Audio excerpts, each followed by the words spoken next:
Soberano Deus, estamos na sua presença, Senhor, mais uma vez, para te louvar, para te agradecer. Senhor, que o Espírito Santo esteja conosco, com todos nós aqui, e os que não estão nesse assentamento, na cidade de São Miguel, no estado de Goiás, que todos precisam da sua palavra, precisam da sua proteção, porque se não é a sua misericórdia, nós seríamos consumidos. Então, obrigado por mais uma vez me dar a oportunidade de estar levando a sua palavra a todos os cantos do mundo, como está em Mateus 28, 19. Ide, fazei discípulos em todos os cantos do mundo. Amém? Amém. Pronto. Então vamos lá. Então o assunto é esse. É como a igreja sobrevive sem dízimo. Sem dizimar. Dízimo é uma ordem. É uma lei. Não é a vontade do povo. Só que essa lei não é a lei de Cristo. Assim como a lei que aprovou o dízimo, também proibia comer carne de porco, peixe sem escama, né? Pintado, por exemplo, né? Do Araguaia, muito bom, de molho, frito. E então nós estamos no tempo da lei de Cristo. Nós não estamos mais na lei de Moisés. Estamos na lei de Cristo. A lei de Moisés foi dada em Horebe, né? Horebe significa montanha. Um dos montes era o Monte Sinai, da onde saiu essa lei, onde foi dada essa lei. Mas a lei de Jesus também foi dada numa montanha. Eu vou ajudar vocês. Pega a Bíblia, esse livro aqui, ó, antiguinha. Leia Mateus 5, 6 e 7. É a lei de Jesus. Fala de sermão da montanha, né? Lá em Horebe também. Foi um sermão, um ensinamento, uma lei. A lei de Jesus é essa, que está em Mateus 5, 6 e 7. É só a lei. Vê se tem dízimo ali, não tem. Agora, como as igrejas sobrevivem sem dízimo? Há uma crítica sobre isso, né? Ah, não, se não dizimar, o pastor não dá conta. Não dá conta de criar grandes prédios, templos suntuosos, com ouro, com prata, luxo, coisa que vai ficar aqui, né? Quando Jesus vir buscar a sua igreja, ele não vai levar templo, não. Você sabe disso. Então, essas construções, isso é coisa do homem. Cada um quer ser mais importante do que o outro. Quer ter o seu templo melhor do que o outro. Mais conforto, né? Mais tecnologia. Até que tecnologia também ficou escrita, né? Daniel 12, 4. Né? A ciência se multiplicará. Andarão de lado em lado e a ciência se multiplicará. É a ciência. Mas a ciência que está escrita ali é para o bem do povo. Né? E às vezes o povo inteligente usa essas tecnologias para prejudicar. Mas esse não é o assunto. O assunto é como a igreja sobrevive sem o dízimo. Então vamos aqui em Hebreus. Então, só recordando, a lei que aprovava o dízimo foi no Monte Horebe, montanha. A lei de Cristo também foi na montanha, que tem o nome de Sermão da Montanha. Então as duas leis foram criadas no mesmo sentido geográfico, né? As duas na montanha, tá? Então vamos em Hebreus 11, capítulo 1, Hebreus 11, versículo 1, bem no início aqui, ó. Fala sobre a fé. O que é a fé? A fé é a certeza de coisas que não se vê e a convicção de fatos que não existem. A fé você não vê. Então, um dos pilares da subsistência da igreja é a fé, né? Porque criar um vocabulário bem bom, né? Um português bem elaborado para mostrar que há necessidade de dizimar é fácil. Mas e a fé está onde? Né? Então são coisas que se você aprende na prática, nos livros, mas a fé vem de Deus. como está em Efésios 2, né? Não pela graça, pela fé que foi dada por Deus. Então, um dos pilares é a fé. Mas vamos em 2 Coríntios 4,18, para entender essa situação. Tá? Não estou falando para ninguém contrariar seu pastor e não devolver. Se está devolvendo, o dinheiro é seu, né? Mas pela lei, não. Pela lei, não existe dízimo na lei de Cristo. 2 Coríntios 4, versículo 18. Então a fé não se vê, não atentando nós nas coisas que veem, mas nas coisas que não se veem, porque as que se veem são temporais, e as que não se veem são eternas. As grandes igrejas, elas são temporais, né? Tem o tempo. Tanto é que o templo em Jerusalém, quando Jesus estava andando com os apóstolos, e eles mostrando a magnitude daquela obra, qual foi a resposta de Jesus? Virá um tempo que não ficará pedra sobre pedra. O que aconteceu nos anos 70? O templo foi destruído, né? Então, não é criar grandes igrejas que vai trazer salvação para ninguém. É pela fé que se prega o evangelho e é de graça.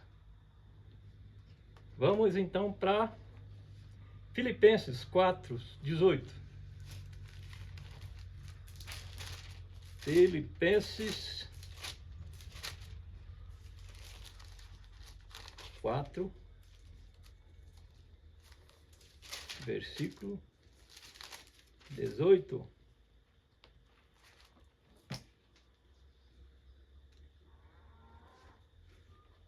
Paulo, falando ao povo de Filipos, ele estava se referindo ao que ele recebia para manter a obra. Como é que funcionava a igreja primitiva?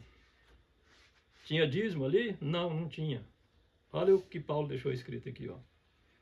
Mas bastante tenho recebido e tenho abundância. Cheio estou. Depois que recebi de Epafrodito, o que da vossa parte foi enviada com o cheiro suave, sacrifício agradável e aprazível a Deus. Então, era oferta que o povo de Filipos estava enviando, através de Epafrodito. Era um líder de Filipos, que estava doando o que ele recardou ali para Paulo. Olha o 19. O meu Deus, porém, segundo as nossas riquezas, suprirá todas as vossas necessidades em glória por Cristo Jesus. Por que Paulo se referiu à riqueza deles? Ele está falando deles, dos apóstolos. O meu Deus, porém, segundo as suas riquezas, suprirá todas as vossas necessidades em glória por Cristo Jesus. Porque Paulo estava cheio aqui no 18. Cheio de quê? Do poder de Deus, da fé. E era isso que ele estava passando ao povo do Filipos. E a riqueza que Deus está se referindo é a riqueza de bênçãos espirituais, não é money, não. É riquezas espirituais. A pessoa rica é a pessoa que está em paz com Deus. A que tem muito dinheiro, não. Ele é atormentado, né? Perseguido, sequestrado, às vezes até morto. Isso é riqueza? Não. A riqueza é os bens que Deus dá espiritualmente. Tanto é que está escrito que ia juntar o tesouro onde? No céu. Porque Deus está lá. Lá o ladrão não vai roubar, não. Mas aqui é possível. Vamos então para 2 Coríntios ainda. 8. Vamos botar aqui também pertinho, 2 Coríntios 8, do 1 ao 3.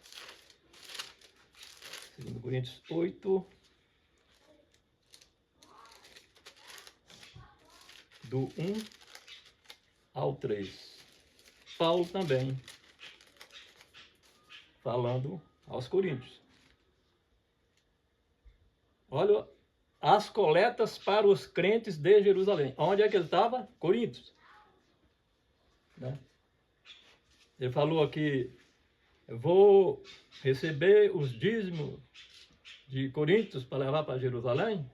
Não. As coletas para os crentes de Jerusalém. Também, irmão, vos fazemos conhecer a graça de Deus dada às igrejas da Macedônia. Macedônia é aquela parte do norte da Grécia, né? A Grécia está na beira-mar e Macedônia mais em cima. Como em muitas provas de tribulação houve abundância da sua alegria, e como a sua profunda pobreza, pobreza de quem? Dos povos de Corinto, abundou em riqueza da sua generosidade. Então, a pessoa para ofertar na igreja, ele não precisa ser rico, não precisa dar grandes valores. Não. Está bem claro aqui, ó, a abundância da sua alegria e como a sua profunda pobreza. Quer dizer, eles eram pobres financeiramente, mas não mediu esforço para doar para Paulo, para levar para Jerusalém. Abundou em riquezas da sua generosidade. Eles eram pobres financeiramente, mas ricos em bondade, amor no coração. É assim que as igrejas primitivas sobreviviam, né? É dessa maneira.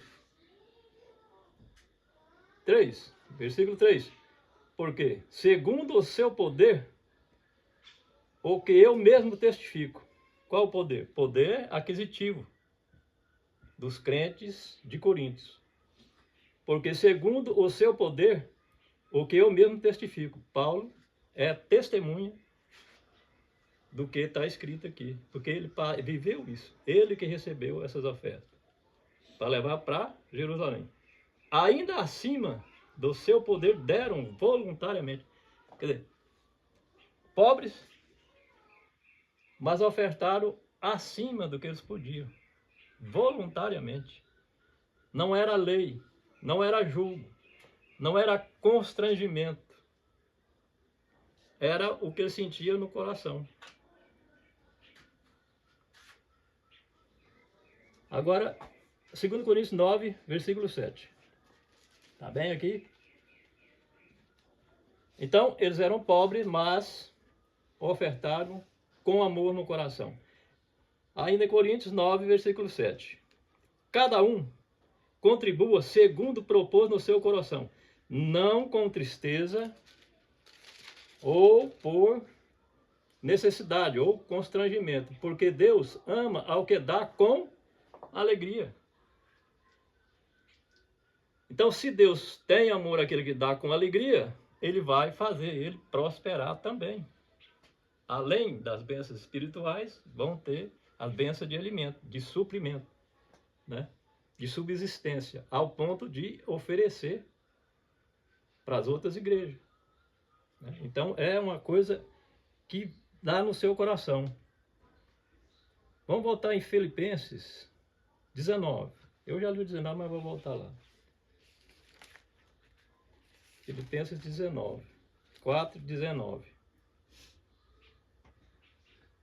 O meu Deus, porém, segundo as suas riquezas, suprirá todas as vossas necessidades em glória por Cristo Jesus. Porque Deus é rico, tudo é dele. Então ele vai suprir. A igreja não pode não ser uma coisa deslumbrante, uma coisa chique, uma coisa luxuosa. Mas Deus está ali, o amor de Deus está ali, talvez na beira do rio, como eles faziam, né? Pregavam na beira do rio e Deus abençoava. Então não é o tipo de igreja que vocês frequentam, e sim o amor que vocês têm no coração. Esse amor que tem no coração pelo irmão é a riqueza que você tem com Deus. Vamos em Lucas 22. Vamos ler aqui Lucas.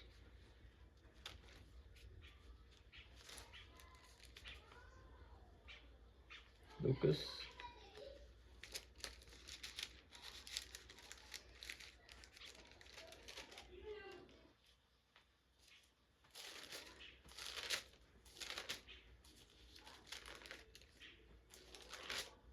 Dia 22 é o versículo, tá?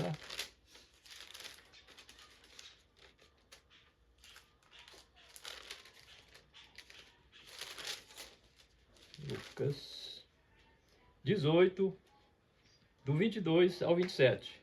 Então, Lucas, capítulo 18, versículo 22, seguindo. E quando Jesus ouviu isto, disse: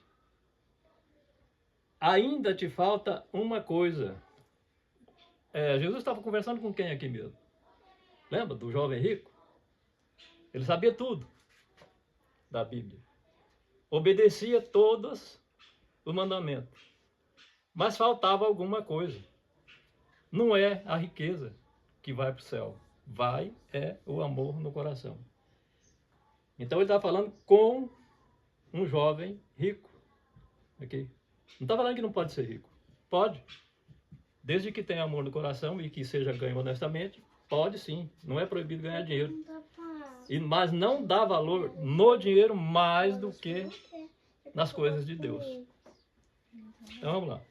E quando Jesus ouviu, disse-lhe: ainda te falta uma coisa. Vende tudo quanto tens, reparte-a pelos pobres, e terás o quê? Um tesouro no céu. Vem e segue-me. Então, para seguir Jesus, não precisa andar de Hilux, não. Para seguir Jesus, não precisa andar com mala de dinheiro ou ter 10 fazendas. Não. Para seguir Jesus é seguir a lei dele. Versículo 23. Mas ouvindo isto, ele ficou muito o quê? Triste, porque era rico. Riqueza não traz alegria eterna.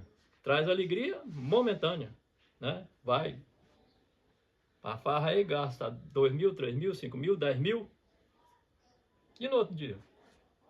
A tristeza vai bater, né? Saiu do bolso. Então a riqueza não significa salvação. Dízimo de 10 mil reais, de 20 mil reais, isso também não te leva para o céu, não. Não leva para o céu. Seu dinheiro vai ficar bem aqui na terra mesmo. E vendo Jesus que ele ficara muito triste, disse: quão dificilmente entrarão no reino de Deus os que têm riquezas. Porque às vezes a pessoa que tem muito dinheiro esquece das coisas de Deus, né? As coisas de Deus não é participar de grandes eventos que existe, não, de investir dinheiro, não. Roupa de 500 reais, 1.000 reais, não estou falando que não pode vir, pode, se ele tem dinheiro, investe. Mas isso não vai trazer salvação a ninguém. Por quê? É mais fácil entrar um camelo pelo fundo de uma agulha do que entrar um rico no reino do céu. Tá vendo aqui? Prestou atenção no verbo? Ó, porque é mais difícil entrar um rico. Porque é mais difícil. Ele falou que não entra, não. Ele falou que é difícil. É mais difícil. Por quê? Porque o dinheiro corrompe, né? Porque é mais fácil entrar um camelo pelo fundo da agulha do que entrar um rico no reino do céu. Fundo de agulha não é essa de costurar, não. Fundo de agulha é uma brecha que tinha nas paredes da cidade, por onde só passava pedestre. O camelo, o burro, a carroça, não passava. Esse era o fundo de agulha. Só pessoas a pé. Então, como é que um camelo vai passar num trem desse? Praticamente é impossível. Mas ele não diz que é impossível, não. Porque é mais fácil entrar um camelo pelo fundo da agulha do que um rico no reino do céu. Então, há uma certa dificuldade se falando, tratando em dinheiro. Não é proibido ganhar dinheiro. Não é proibido ter bens. Mas sempre colocar as coisas de Deus na frente. E os que ouviram isso disseram, logo, quem pode salvar-se? Quem é que disse isso? Os apóstolos. Estavam junto com ele. A turma dele, que acompanhava ele, que ajudava ele a pregar o evangelho. Nem eles tinham ainda o conhecimento de que Deus poderia fazer. Mas ele respondeu, as coisas que são impossíveis aos homens são possíveis a Deus. Então, não é impossível a pessoa com dinheiro ter salvação também. Desde que priorize a coisa de Deus. Vamos em João 14, então? Porque eu falei dos construção de grandes templos, de templos luxuosos. Isso vai resolver? Não. Né? Não vai resolver. Porque é luxuoso, tem salvação lá? Não, porque a igreja, eu vou na igreja de fulano porque lá o trem é chique. É? Vai ter salvação? Talvez tenha para aquele humilde que anda lá sem querer concorrer com ninguém. Então, em João, vamos aqui em João 14. João 14. Porque Deus não habita em templo feito por mão dos homens. Vocês conhecem isso. Conhecem essa passagem. Mesmo porque o templo foi destruído. Se Deus habitasse no templo feito por mão do homem, não permitiria a destruição do templo em Jerusalém. E foi destruído. Por quê? Porque não há necessidade disso. João 14. João 14, 23.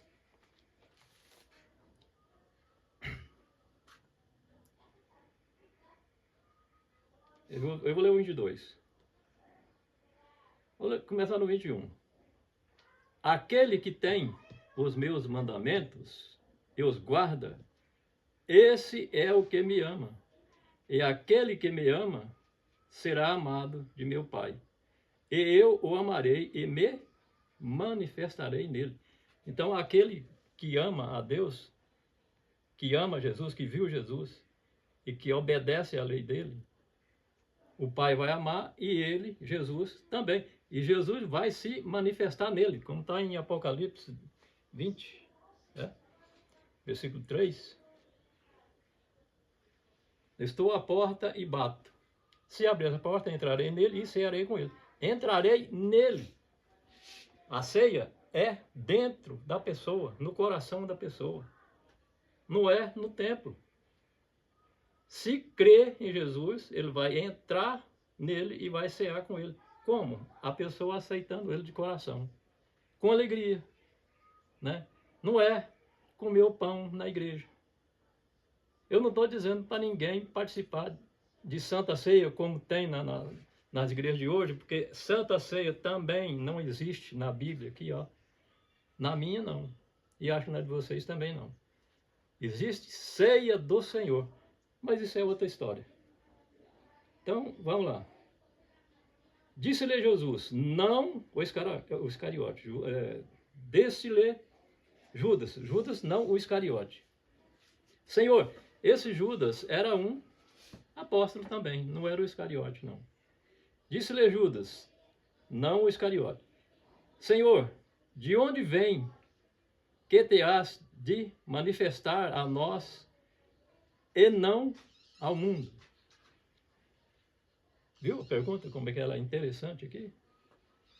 Era um dos apóstolos, eles não sabiam quem era Jesus de verdade. Disse-lhe Judas, não o Iscariote, Senhor, de onde vem que te has de manifestar a nós e não ao mundo?